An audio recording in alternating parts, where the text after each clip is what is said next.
How to sort your document? How to sort your document is very easy, guys. You just have to get on here, get add-ons, search for sorted paragraph.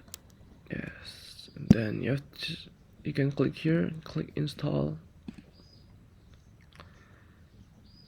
Choose your Google account, allow. Okay, done.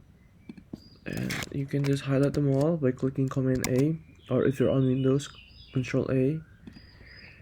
And sort paragraph, sort to A to Z, working, and there you go.